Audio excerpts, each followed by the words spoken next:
Bună, sunt Alexandra și bine ai venit pe canalul meu de YouTube Big Little Projects. Astăzi îți voi arăta cum îți poți construi o sticlă antistres.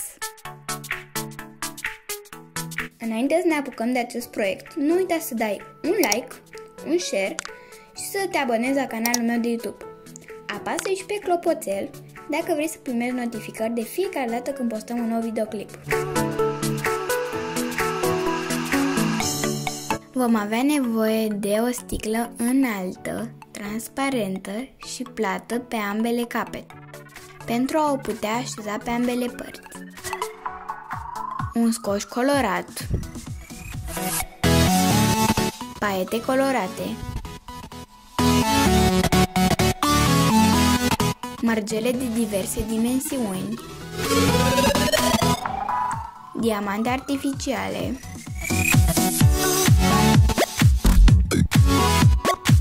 steluțe și inimioare colorate, o pâlnie,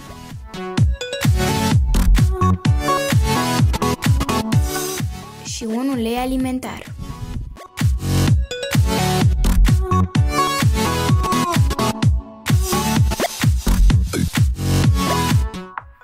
Dacă vreți, puteți folosi scoci colorați pentru a decora sticla pe exterior.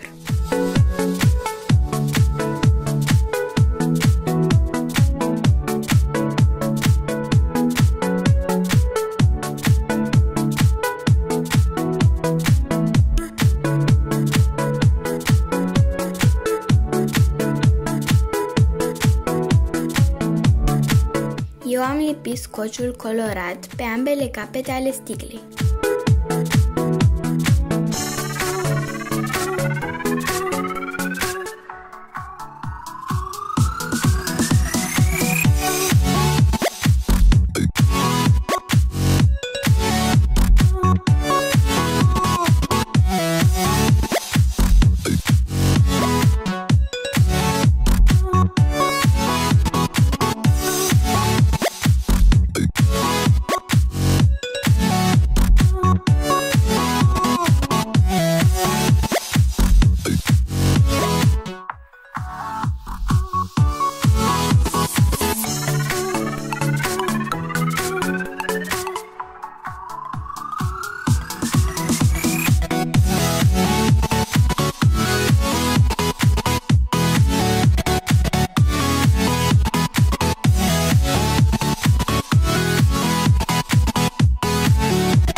Acum urmează să punem paietele în sticlă. Puteți pune toate materialele decorative pe care le aveți voi. Eu am pus paiete colorate, mărgele, diamante artificiale, steluțe și inimioare colorate.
turnați uleiul, puneți o tavă sub sticlă pentru a nu face mizerie.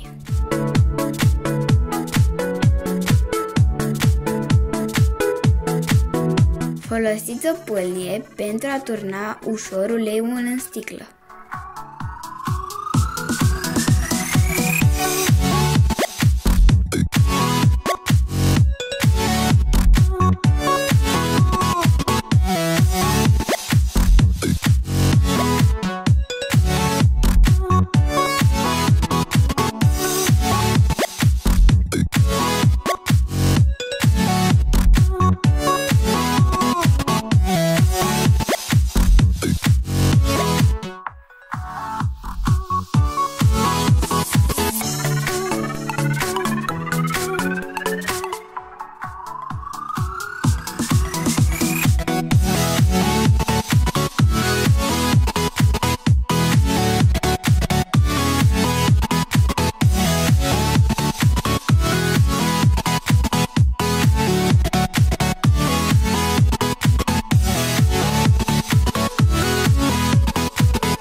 Nu uita să dai un like, un share și să te abonezi la canalul meu de YouTube.